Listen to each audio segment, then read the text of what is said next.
তোমার পোলাটাই গেলে কই? পোলাটায় যে কমে ঘোরে আমি বুঝি না কিছু। আইবেন জিম্মেদার যাক পোলা মানুষ, সমস্যা কি? আব্বু আমি বিয়ে করে নিয়েছি। কি অবস্থা, কি কয়? বিয়ে করলি আমগো একবার জানানোর চেষ্টা করলি না? আসলে অনেকবার জানানোর চেষ্টা করছি, ওর সাথে আমার অনেকদিন রিলেশন ছিল, তারপর ওর পরিবার থেকে ওরে বিয়ে দিয়ে দিতেছিল। আমি পারতেছিলাম না যে ওরে ছাড়া থাকবো কিভাবে, এটা আমি বুঝতেই পারছিলাম না, এই জন্য বিয়ে করে নিয়েছি। আমার আব্বু আম্মু সালাম করো। আমি পারবো না। কি বলো পারবা না? মানে আব্বু আম্মুর সালাম করতে হয় তো। আমার আব্বু আম্মুরে আমি সালাম করি না, আমি আব্বু কেন সালাম করতে তুমি যাব? কেমন মেয়ে বিয়ে করে আনছো? মাথায় কাপড় নাই, সালাম করতে কও হ্যাঁ বেদবের নান কথা বলে। আচ্ছা আব্বু, মানুষ তো ছোট, বুঝে না তুমি হয়তো। আমারে অপমান করতে এসে কেন শোনা? তুমি কিছু বলো, আমি আমি বললাম না আমি কিছু। কি বলবো? তুই কি করলি? আমি চাইছিলাম ভালো একটা পর্দাশীল মেয়ে রেখে তোর বিয়ে করাবো। কি অবস্থা, ড্রেস আপের এই মেয়ে তুই বিয়ে করছো?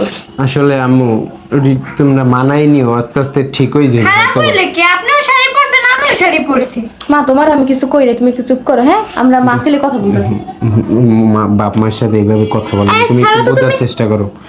আম্মু কিছু মনে করো না, আমি তাহলে আমার রুমে যাইগা।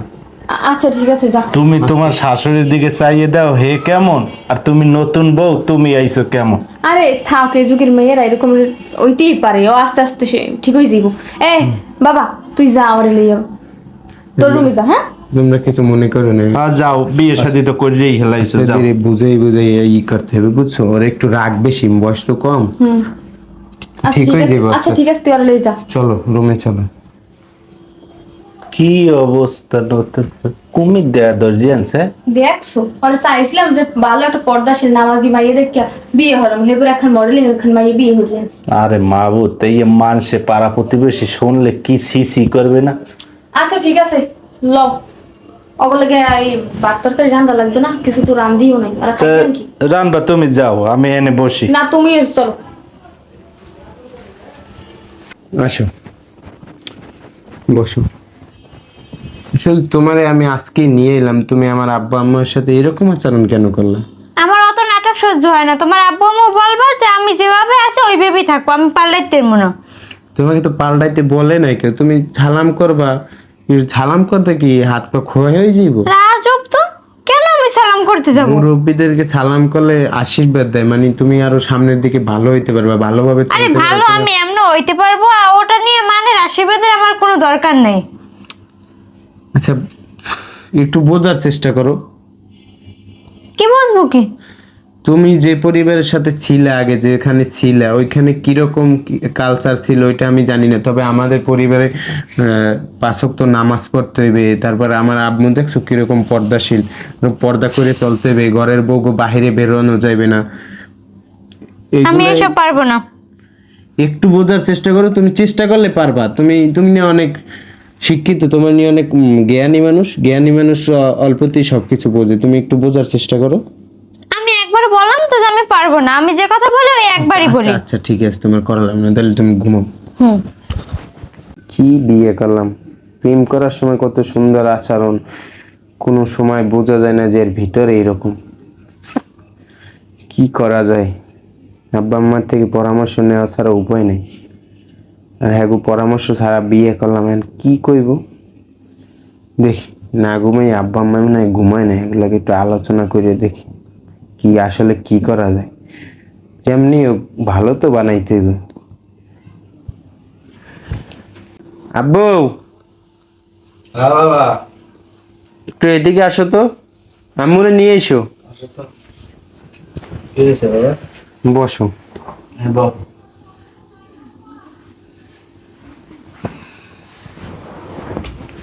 আব্বু আসলে আমি তোমাদেরকে না জানাই বিয়ে করছি, এখন ওই বউ তোমাদের সাথে কি রকম আচরণ করছে আমি খুবই লজ্জিত।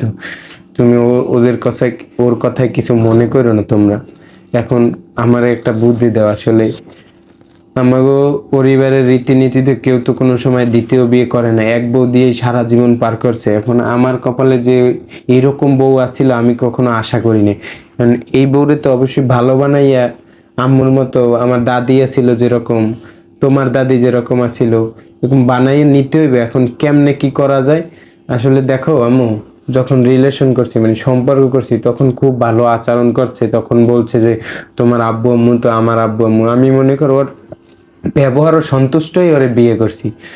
এখন শোনো বাবা, কথা ওঠে না, তুমি পছন্দ করে বিয়ে করছো, তোমার পছন্দ অনুযায়ী। আমরা একটা ভালো মেয়ে দেখে বিয়ে করাইতাম, আমরা ম্যানেজ করতাম। এখন তোমার পছন্দ অনুযায়ী আনছো, সেই মেয়ে কি করলো না না করলো এটা তো আমাকে দেওয়ার বিষয় না। আমরা ভালো আছি, তোমারটা তুমি কি কে দে কি করবা সেটা তুমি ভালো বোঝো। না, আমি এই বিষয়ে তোমার সাথে কথা দেখো, বলতেছি। আমি তো মনে করো নতুন বিয়ে করছি, এখন কিভাবে কি সামলাইতে হয় বা কাকে কোন বুঝ দিয়া ভালো বানান যায় এটা তো আমার অতটা মেধা নাই। এখন তোমরা একটা পরামর্শ দাও না, তোমরা যেভাবে বলবা আমি ওইভাবেই করবো। তোমার মার কাছে জীবন, আমার কাছে আম্মু। কোনো পরামর্শ নেই। কেমনে কি করা যায়, কেমনে? আরে বাবা তুই চিন্তা করিস না, তোর মা যখন বাচ্চা আছে কিসের চিন্তা? ওই মাইয়ের আমি ভালো বানাইয়ে ছাড়বো, তুই দেখিস। তোমার উপরই ভরসা আম্মু। আচ্ছা ঠিক আছে, তুই চিন্তা করিস না বাবা, সবকিছু ঠিক হয়ে যাবে। তোমরা অহনো ঘুমাও না আজকে তাহলে? আচ্ছা আমরা ঘুমাইতে গেলাম, তাহলে তুই ঘুমা। মনে হয় একা রুমে আবার কিনে আবার উঠে তো না পাইলে কিনে চিলাচিলি করে, যা আমরা গেলাম। আমি যাই গে, দেখি কি করে। যাই হোক, ওই মাইয়ের ভালো বানানি লাগবে, নাহলে এই রকমের বাহিরের মানুষ যদি দেখে মাইয়া যেরকমের চলে, মানুষ কইব খারাপ। ঠিক আছে, পরে দুর্নামি কইরা যাবো। তুমি কি মাইয়ে যদি মানে তাইলে তুমি ভালো বানাইতে পারবো। মাইয়া তো তোমার শ্বশুর শাশুড়ি হিসেবেই মানে না, আমাকে তো শ্বশুর শাশুড়ি মূল্যায়নই করে না, তাইলে আরে ভালো বানাবা কেন? আমার পক্ষে সম্ভব, আমি পারবো, আমি সব। দেখো তুমি চেষ্টা করি। আচ্ছা ঠিক আছে, আমি ঘুমাই চলো, অনেক রাইত হয়েছে, চলো। চলো তাই।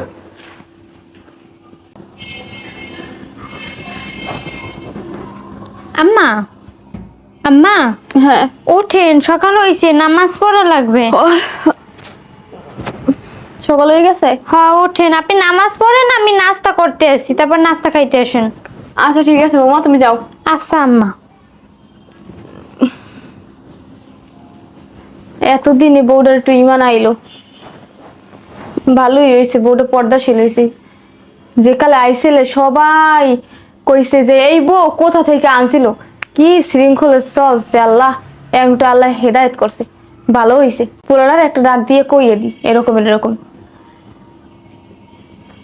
শাকিল, শাকিল, আম্মা কি হয়েছে? একটা সুখবর আছে। নামাজ পড়ছো? নামাজ পড়ি নাই, পড়তে যাবো, কিন্তু তার আগে তোর একটা সুখবর দিচ্ছি। কি সুখবর? বউ কিন্তু 5 ওয়াক্ত নামাজ পড়ে, পর্দা করে। আমার তো সকালে ডাইকেও রইলো নামাজের কথা কি, আমি তো ঘুমে চোখে দেখতেছি না। নামাজ শেষ করে বইলাম, এর মধ্যে তুমি ডাক দিলে। ভালো হয়েছে না, দেখছো আমি কইছিলাম না যে আমি পারবো বউরে পর্দাশীল করতে, দেখছো। তোমার মা, তোমার মতো মা যদি ঘরে ঘরে থাকতো তাইলে এরকম সংসারে কোনোদিন অশান্তি হতো না। বউ বয়স্ক, পিচ্ছি বয়স ছিল, রক্ত গরম থাকবেই, ওদের মাথায় বিভিন্ন টেনশন থাকে, কিন্তু তোমার মেধা দিয়ে তুমি ওরে কিভাবে ভালোর পথে আনলা, এইরকম মাই তো প্রত্যেকের ঘরে দরকার। এরকম মা থাকলে কোনোদিন সংসারে অশান্তি সৃষ্টি হবে না। এবং দেখা যায় যে বউ নামাজি হইব, পর্দাশীল হইব, সবসময় শ্বশুর শাশুড়ির কথা, জামাইয়ের কথা, সবার কথা মান্য করে চলবে। আসলে আম্মু, তোমার কাছে আমি চির ঋণী হয়ে থাকবো। তুমি তো ছোটকাল থেকেই আমার ঋণী বানিয়ে রাখলা, আবার বউডারে আমাজি বানিয়ে আরো ঋণী করে লাইলা। আচ্ছা ঠিক তোমার আছে বাবা। ঠিক আছে, আসো, এই নাস্তা দিতে বলে। আচ্ছা নাস্তা ঠিক খাবা আছে, না? আচ্ছা চল। নামাজও তো পড়ো না।